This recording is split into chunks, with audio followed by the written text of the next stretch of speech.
किसान भाइयों नमस्कार, मैं पुनीत सिसोदिया। किसान भाइयों, हमने अभी की जो फसलें लगाई हुई हैं उनके अंदर जो लीफ माइनर है वो काफ़ी ज़्यादा अटैक कर रहा है। और लीफ माइनर बहुत आसानी से कंट्रोल भी नहीं होता है, क्योंकि जो कीट होता है वो पत्तियों के अंदर छिपा होता है, यानी कि पत्तियों की जो लेयर होती है उसके बीच में वो अंदर खाता है पत्तियों की सेल्स को। तो इसको कंट्रोल करना भी डिफ़िकल्ट हो जाता है कभी कभी। और देखिए ये क्या काम करता है, ये आपकी किसी भी फसल पे अटैक कर सकता है। जैसे कि खरबूजे के अंदर आप हमारे प्लॉट देख सकते हैं, तो इसमें जो लीफ माइनर का अटैक है देख सकते हैं आप कितनी बुरी तरीके से पत्तियों को प्रभावित किया है।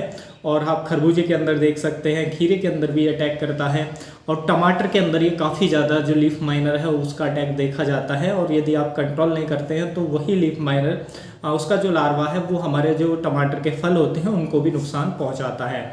तो देखिए लीफ माइनर जो होता है वो कैसा होता है। देखिए इसका जो एडल्ट होता है लीफ माइनर का, वो क्या काम करता है, जो हमारी फसल की पत्तियां होती हैं उस पर अंडे देता है। एग से हैचिंग होने के बाद लार्वा निकलता है जो येलो कलर का देखने को आपको मिल सकता है।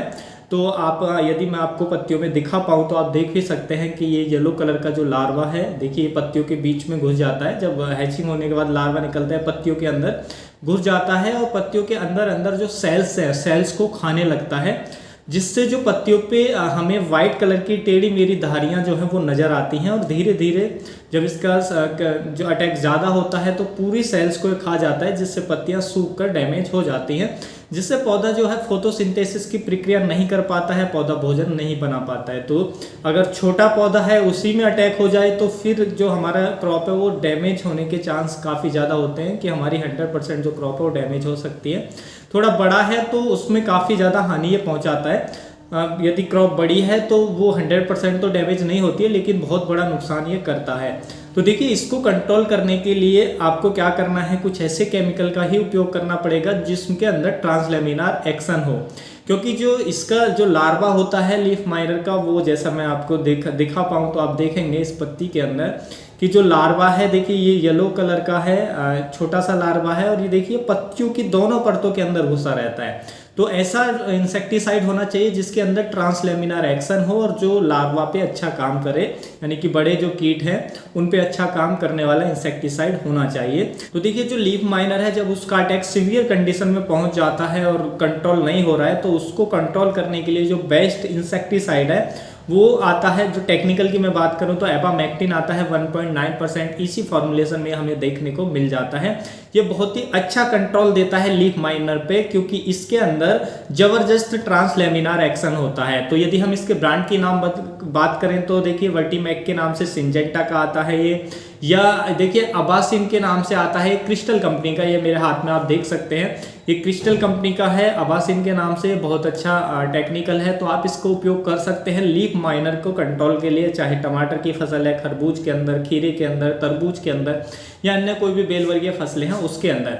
उसके साथ साथ देखिए ये जो हमारा माइट्स होता है, माइट्स पे भी बहुत अच्छा कंट्रोल देता है। जी हाँ, रेड माइट्स पे, टू स्पॉटेड माइट्स पे, तो ये स्पाइडर माइट्स पे बहुत अच्छा कंट्रोल देता है। तो माइट्स का भी अटैक है तब भी आप इसका स्प्रे दे सकते हैं, माइट्स को भी कंट्रोल करेगा, साथ के साथ लीफ माइनर जो इंसेक्ट है उसको भी कंट्रोल करेगा। तो जो हमारे पौधे आपने देखे होंगे तो इसमें आप देख पाएंगे कि देखिए लीफ माइनर का अटैक तो है ही, साथ में आप देख सकते हैं माइट्स का भी अटैक है। जो पत्तियां हैं नीचे की तरफ को करली हो रही हैं, तो इसलिए हमने अबासिन चूज किया है, क्योंकि लीफ माइनर का अटैक भी काफ़ी ज़्यादा है, तो लीफ माइनर को बहुत ही अच्छा कंट्रोल ये देगा। उसके साथ साथ जो माइट्स है उस पर भी बहुत अच्छा कंट्रोल देगा। तो एक ही कीटनाशक से दोनों जो कीट है हमारे वो कंट्रोल हो जाएंगे। तो ये जो अबासिन आता है क्रिस्टल कंपनी का, ये इंसेक्टिसाइड का भी काम करता है, एक्रीसाइड का भी काम करता है। और देखिए यदि आपकी फसलों पे स्पेशली केवल जो माइट्स है उसका ही अटैक है, तो उसके लिए जो सबसे अच्छा रहता है नोमाइट रहता है, वो सस्ता भी पड़ेगा और अच्छे से भी काम करता है। हर तरह के माइट्स को कंट्रोल करने में प्रभावशाली है, चाहे येलो माइट्स हो, चाहे रेड माइट्स हो, चाहे टू स्पॉटेड स्पाइडर माइट्स हो, तो कोई भी माइट्स हो उसको बहुत अच्छे से कंट्रोल करता है। तो आप उसको ले, क्योंकि वो जो हमारा नोमाइट या ओमाइट के नाम से आता है जिसमें प्रोपरजाइट टेक्निकल होता है, वो सस्ता भी हमें पड़ता है। लेकिन यदि लीफ माइनर का अटैक है तो ये बहुत अच्छा काम करेगा। थोड़ा एक्सपेंसिव जरूर पड़ता है। देखिए ये जो मेरे हाथ में आप पैकिंग देख रहे हैं 100 ml की पैकिंग है, ये जिसका जो हमें प्राइस मिला है मार्केट में वो लगभग 700 रुपये के आसपास मिला है। इस पे जो MRP पड़ा हुआ है वो 860 रुपये इस पे जो MRP है वो है। तो ये थोड़ा सा एक्सपेंसिव जरूर पड़ेगा, लेकिन लीफ माइनर को और माइट्स को दोनों को बहुत अच्छे से कंट्रोल करेगा। उसके साथ साथ ये कुछ हद तक जो हमारा थ्रिप्स है उस पर भी काम करता है। उतना अच्छा कंट्रोल नहीं देता है, लेकिन हाँ कुछ हद तक ये थ्रिप्स को कंट्रोल करने में भी प्रभावशाली होता है। तो इस तरीके से आप लीफ माइनर को बहुत अच्छे से कंट्रोल कर सकते हैं। इसकी यदि मैं डोज की बात करूं तो इसकी जो डोज हमें रखनी होती है 150 ml पर एकड़ के हिसाब से हमें इसका स्प्रे अपनी फसलों के अंदर करना होता है। यदि हम पर लीटर की बात करें तो 0.75 ml पर लीटर पानी में मिलाकर आप इसका स्प्रे अपनी फसलों पर ले सकते हैं। ये लॉन्ग ड्यूरेशन तक कंट्रोल देता है। इसका लगभग 15-20 दिनों तक हमारी फसलों पर रिजल्ट जो है वो देखने को मिलता है। इसके स्प्रे के बाद जो फसलें हैं वो हरी भरी आपको देखने को मिलेंगी। इसके अंदर क्योंकि अबामेक्टिन है तो वो उसके अंदर ट्रांसलेमिनार एक्शन होता है, तो बहुत तेजी से वो पत्तों के आर पार हो जाता है, जिससे जो कीट अंदर छुपा हुआ है, जो हमारा लार्वा होता है लीफ माइनर का, तो वो जैसे ही इसके कांटेक्ट में आएगा तो उसको ये खत्म कर देता है। क्योंकि इसके अंदर कांटेक्ट एक्शन भी होता है, स्टोमैक एक्शन भी इसके अंदर होता है।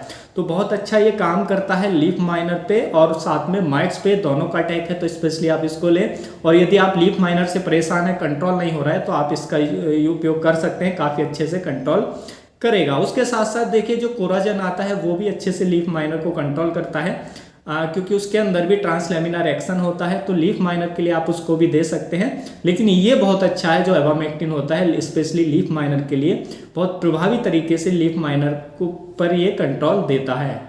तो उम्मीद है किसान भाइयों जो आज की जानकारी आपको अच्छी लगी होगी। जानकारी अच्छी लगी तो वीडियो को लाइक कीजिएगा, ज़्यादा से ज़्यादा फार्मर के साथ इसे शेयर कीजिएगा ताकि उन तक भी जानकारी पहुंच सके। मिलूंगा मैं आपको एक और नई वीडियो में नई जानकारी के साथ। आप अपना बहुत बहुत ख्याल रखिएगा। धन्यवाद।